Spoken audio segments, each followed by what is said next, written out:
How's it going, ladies and gentlemen? My name is Ruffled Rowlet, and welcome back to a brand new video, guys. So, today I want to do a top 10 hopes for Pokemon Generation 8 in 2019. Now, as you may know, there's going to be a brand new Pokemon game on the Switch in 2019, and it's going to be a brand new generation, which means new Pokemon and such. And so I thought we'd do a top 10 video to go through the hopes I have for Generation 8, for things I want to see in those games. Of course, you can leave in the comments down below what hopes you have for Pokemon. Leave your 10 suggestions in the comment section down below. What do you think are some things you really hope to see in Generation 8 next year? Let me know, and let's get into number 10.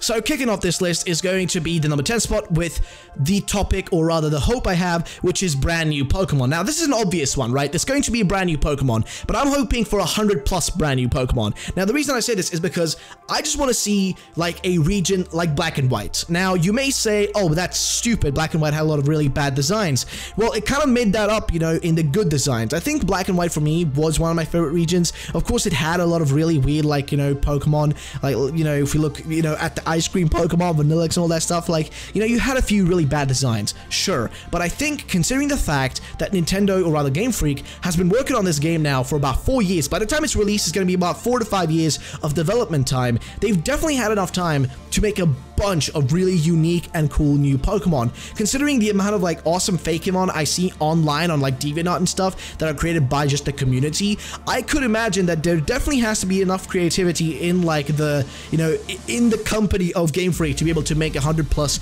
brand new awesome unique Pokemon. I think they're able to do it, especially bringing on brand new people that have unique and new IDs. I think it could definitely work out really well. So in my opinion, I think that this is one of the most important things, like brand new Pokemon, but a bunch of brand new Pokemon would be awesome. It's a new generation. It's the first of like, you know, main series new generation Pokemon game on the Switch next year, and I think a bunch of new Pokemon would really be like the perfect kickoff for this, you know, brand new generation. So let's go to the number 9 spot. So coming out to the number 9 spot is going to be following Pokemon. Now, you may be asking, okay, but this is really a weird one, right? Because obviously they'll have, you know, following Pokemon. Well, you may think so, but I think that there is a chance we won't get following Pokemon in the next, you know, Pokemon main series game. Now, you may be asking, why are you saying that? Well, you know, you may be giving me the answer of like, oh, but they're including, you know, following Pokemon in Pokemon Let's Go Pikachu and Let's Go Eevee. Well, they're doing that because, well, following Pokemon were first, like the first time ever introduced in Pokemon Yellow. That was the first ever Pokemon game to actually introduce following Pokemon. Then you had, you know, essentially, I guess, Heart Gold, Soul Silver doing that as well, and then past that point, we didn't have following Pokemon ever again, until now with Let's Go Pikachu and Let's Go Eevee. And we already know that Let's Go Pikachu and Let's Go Eevee are based on Yellow. They're kind of like, just like, not full-on remakes, but kind of remakes of Yellow, and that's kind of their purpose. They're supposed to be like Yellow, which means following Pokemon would be a cool thing to bring in. And considering also another fact, which I have to point out, the fact of the matter is that the actual models they're using in Let's Go Pikachu, Let's Go Eevee are actually the models from Pokemon Go, which means that it probably took them less time to implement those models and have them also be workable as following Pokemon, for like every single Pokemon to be followable and also some Pokemon to be rideable. Was probably not too hard to pull off when you already had pre-made, you know, actual models, and then you just had to like make unique animations and stuff for them. It probably didn't take them too long to, you know, fix that up. It took them 2 years to make these Let's Go games, and they're clearly, you know, not as they haven't had as much time and as much effort put into them compared to, you know, other Pokemon games where there are brand new models made for almost every new generation and iteration, so to say. So these games, you know, they're kind of their own little thing, so there is a chance they won't be following Pokemon in Generation 8, hence why I want to have this hope that we probably, you know, I hope we're going to be seeing, you know, following Pokemon again. I really do, because I think it would be awesome, and it's kind of a thing that should kind of be there just consistently. I feel like if they just remove it and be like, ah, we're not doing it, it would just be really disingenuous, and just, why? Like, it's just a cool thing. We like having a Pokemon following us, and removing it would just be a little bit redundant, but it is what it is. So let's go to the next one, shall we? So coming in at the number 8 spot is going to be brand new typings. Okay, so the last time we got a brand new typing was Generation 6, and that was the Fairy typing. In the past, we've also received the Dark and Steel typing, and as such. Now, the question I want to ask is, do you guys want a new typing? Because I really do want a new one.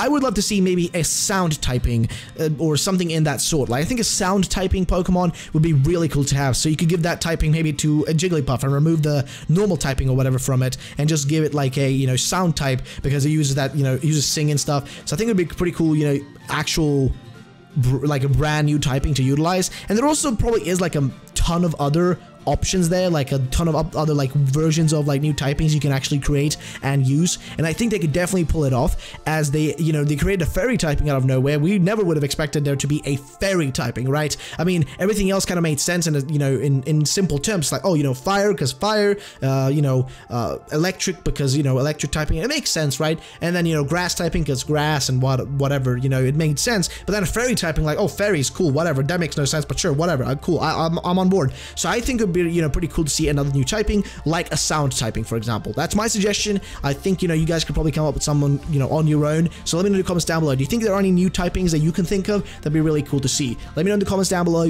and let's go to the next one. So number 7 is going to be quests and missions. So the really cool thing about Sun and Moon was that there were kind of like these mini quests included in the game. Like, there were these sort of like, you know, side stories, side missions, so to say. And I feel like that should really be more in Pokemon, because in all honesty, most issues with Pokemon come in the fact that it's a very linear sort of experience. Like, Pokemon has always been on the rails, and as of late, I'm feeling like, you know, it's kind of becoming more on the rails. But like, you know, side missions always kind of add this little extra incentive to go around doing other things than just the main kind of plot and the main on the rails kind of experience. So I think adding in quests and missions that you can kind of pick up on your own, and just like, so things that you can kind of do to keep you busy, you know, and kind of like as a way to kind of still get to like level up and gain experience, catch new Pokemon, and then being able to continue on the actual main story would be awesome. Like little quests, little missions, I think it would be really nice to have more of those, and just like, you know, just increasing them, and just more of them and better versions of them, I think would be awesome. And having, you know, a little bit more focus on them would be really nice. I don't know about you guys if you feel the same way, but let me know in the comments down below, and let's go to the next one. Okay, so number 6 is going to be a really weird one, okay? I'm sorry, but no islands and more mountains and forests. So what I mean here is that I hope we do not get more island-based regions. Now, that might sound weird, I know, but I'm so tired. Because the last few generation, or the last generation we had was Alola with islands. Prior to that, we had Omega Ruby, Alpha Sapphire, which were also islands, you know, just kind of like split up into little islands and stuff. And it's a little bit frustrating with all these tropical settings. I mean, I love Omega Ruby, Alpha Sapphire. I'm not the biggest fan of Sun and Moon, but I still think they're okay games. But I'm just kind of tired of the tropical setting. I want to see more of like the settings we had back in like Gen, you know, 5, Gen 4, kind of like mountain ranges, forests, and just that sort of stuff. I think the tropical kind of setting has a little bit overplayed at this point by Game Freak, and you know, we haven't seen like something kind of shifting away from that up until now with Let's Go Pikachu, Let's Go Eevee, but that's just kind of a remake, so I don't think that really counts in as well. And also, I mean, I'm not sure what to define Let's Go Pikachu, Let's Go Eevee as, because some people are saying, oh, they're not main series games or spin-offs, but then, you know, Game Freak are saying they are main series titles, but they're not like the core RPG, so it's a little bit confusing. But for me, I feel like Generation 8 should take on like the old school kind of style of a region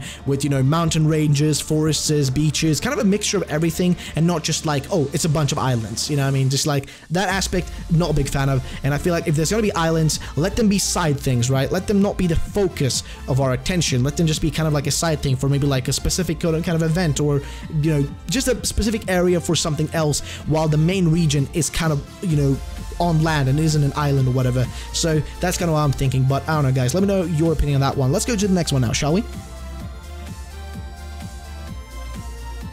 So coming at number 5 is going to be better legendary Pokemon. So what I mean here is, give us a reason to catch them and to work for them. I'm gonna be honest, legendaries have become kind of useless at this point. Not in the sense of like how good they are as Pokemon, but rather in the actual joy of catching one. See, they made legendaries easier to catch in Omega Ruby and Alpha Sapphire, which was kind of an okay way. You entered through like the Hoopa rings and whatnot, and you can catch Pokemon. It was an okay way, right? But then they made it even easier with, you know, the Ultra Sun and Moon games. Like, those games kind of made it super easy because you can just go through wormholes and catch yourself legendary Pokemon. Every single legendary Pokemon since the first one, you can catch them all the way, and also not just that, but they're also giving out legendaries through like GameStop events and stuff. Like they're doing like the whole like year of legendaries for Pokemon right now, and they're giving out a bunch of legendaries like every few months or so, or every month or so. They give up like a brand new legendary to people, and I feel like that's just kind of bad.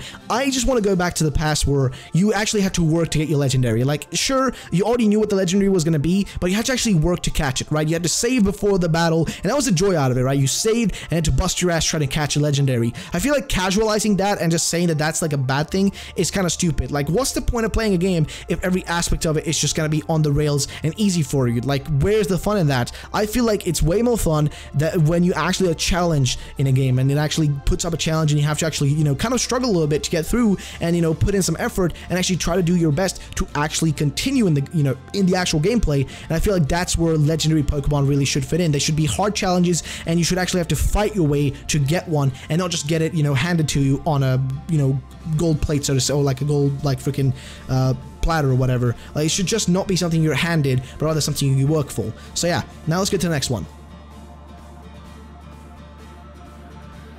So number 4 is actually going to be very similar to number 5. This one is better Mythicals. Now, we want, just make Mythicals great again. Like, what happened to them? I feel like Mythicals have kind of been destroyed by Game Freak, and it's kind of depressing seeing that happen, because in the past, if I'm going to be honest, in the past, Mythicals were interesting, right? There were cool events for Mythicals. If you wanted to receive a Mythical Pokemon, you had to do these really weird, like, little mystery type things, you know? It was a little bit complicated. It wasn't, like, you know, super easy. But then, over the course of time, all Mythicals were a promotional tool for the Pokemon movies, and the only way to receive them was either hacking them into the games or receiving a code, like receiving a sort of, whatchamacallit, like a code for a, or a QR code or whatever, for a Pokemon that was a Mythical through GameStop. That was the only way to really receive them at that point, which is so disappointing. Like, straight up, it's such a boring way to have to do it. Like, why should I have to go to GameStop to get a Pokemon? Why can't I just play my game and you just, you know, make it challenging, make it interesting, make it a mystery, make me have to, like, you know, put in some effort and time to get this Pokemon? That's where the fun actually comes out of it, rather than just being like handed it for free in a GameStop, just going awkwardly into a GameStop to get a code and a QR code or whatever to get a Mythical. It's just boring. Make them actually useful again and fun to actually receive. That's what I feel, but it is what I think. Let's go to the next one.